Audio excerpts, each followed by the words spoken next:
Welcome to Thriving Moms of Autistics podcast, a free resource for moms raising young autistic children. I am your host, Dr. Christina Wilson. I created Thriving Moms of Autistics after years of experience working with families and having my own autistic child. I coach moms of young autistics one-on-one to tap into their strengths, create a supportive community, set firm boundaries, and raise their autistic child with confidence. Subscribe to the podcast and check out the earlier episodes so you don't miss a thing. Now, let's get to it. Hi, moms. Raising an autistic child can feel like a roller coaster at times. Typical challenges occur when you're trying to help your child adjust to transitions or unexpected situations come up. And they can also occur when you encounter someone who is clueless about autism. And this is never easy, especially when they're resistant to understanding your daily life. So it happened, and it's always going to happen.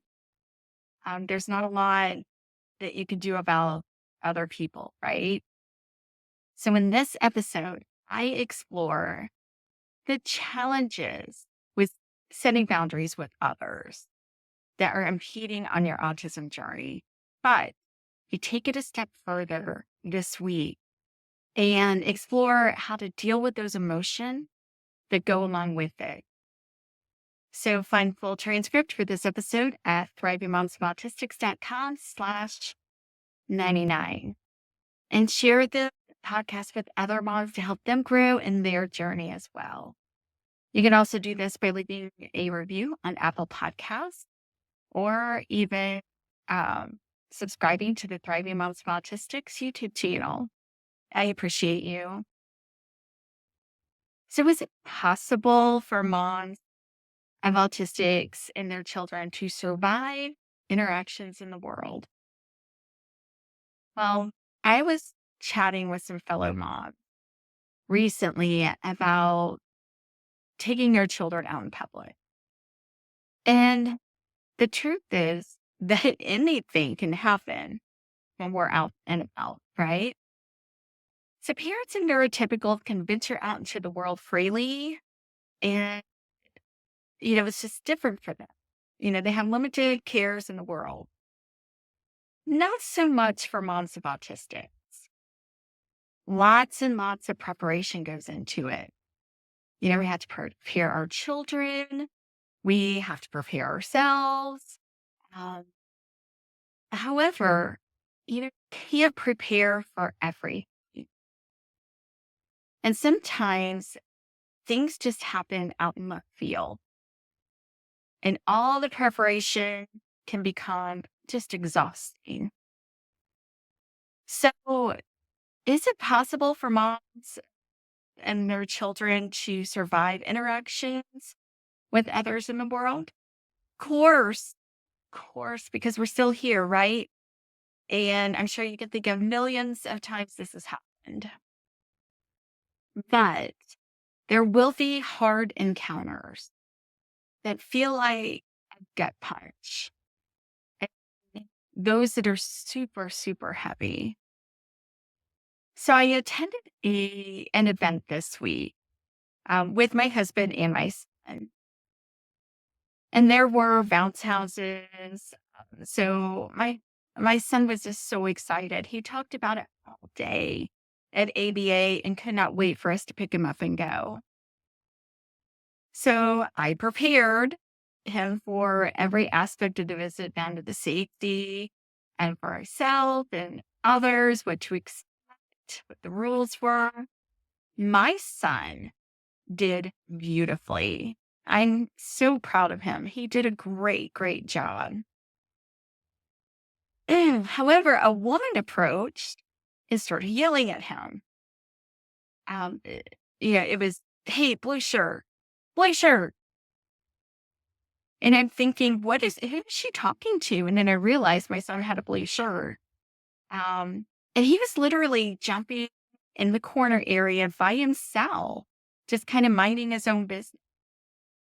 And I asked her what the issue was and how I could help.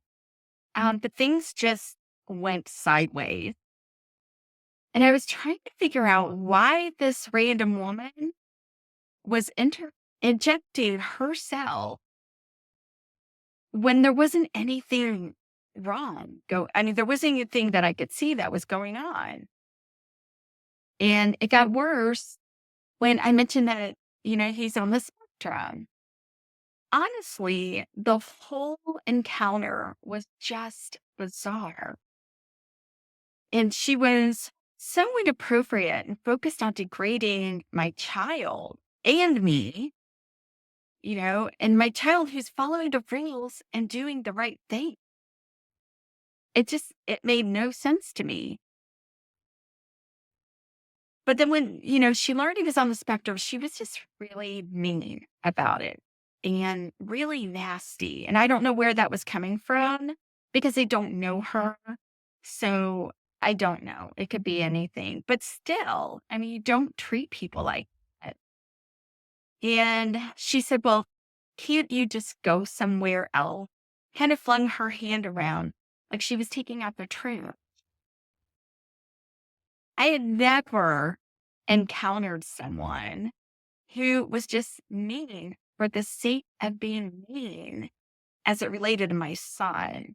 Now, I've encountered those people before, of course. Um, but not someone for a child. It didn't make any sense. And there was no apparent reason. So, how can mom of autistics deal effectively with these encounters with negative people? So I had to literally walk away from this woman. There was no rhyme or reason behind her nasty spirit or why she was behaving that way. And, we all are different. We have different upbringings, experiences, and beliefs about the world that go into why we do the things that we do or our personalities, even. It's part of the functions of personality. Um, and I've talked a lot about dealing with negative people in that moment, but I felt it was just so important to explore the aftermath. So I have a few tips to help with this.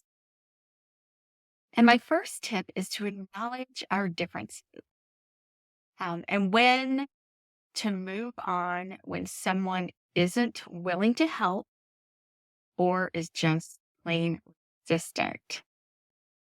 Okay. Like I said, I just walked away from her. She didn't deserve any more of my energy. And plus, it made no sense in continuing a conversation with someone like, and it doesn't do my son any good. Thankfully, it was so loud at the event. I don't think he heard. I think he was jumping and so happy. Like he didn't even realize that she was behaving this way. Hopefully. So at that moment, I was pretty pissed. Those feelings didn't just go away. It took a while. So I texted my friend to let her know that we had left and why, because we had lost track of each other. And she called me as soon as she received the text. If you don't have others in your life who get autism, I highly encourage you to do so. I know it is so hard to find people. But that is something I'm going to be talking more and more about because I know that there is a need and I want to help you with that. I want to, just like I have been able to successfully do that, I want other people to be able to do that as well. And it makes such a difference. So that is my second tip. Now, I can't tell you how many times we've been there for one another in these moments. And that's why I advocate for a supportive community and talk about that so often. And as human beings, we weren't meant to do life alone. We just weren't. that we are a part of a unique group of individuals who do tend to isolate. That's what moms do that are raising autistic children. We do so because we feel like we have to.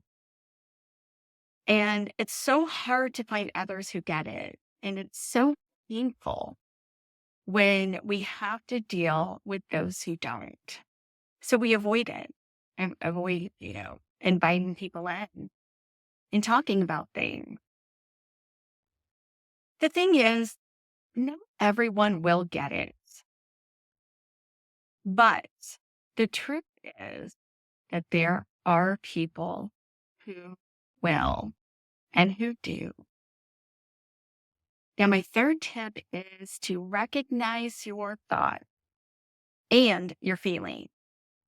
So, after something like this has occurred, feelings and thoughts in that moment of the aftermath. I say feelings because feelings are so telling.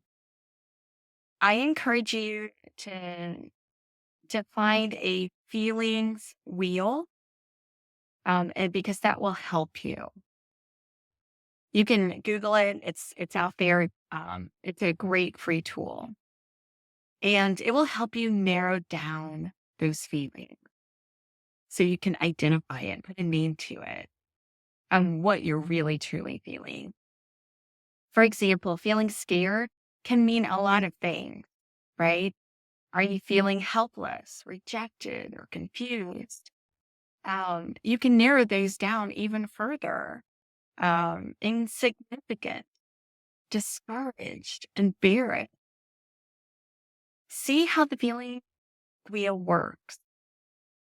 By the way, pissed is not on the wheel. You can find it anywhere. I also mentioned identifying your thought, which is just as important. And I'm going to talk about this in great detail in my upcoming course. I will walk you through all of these things.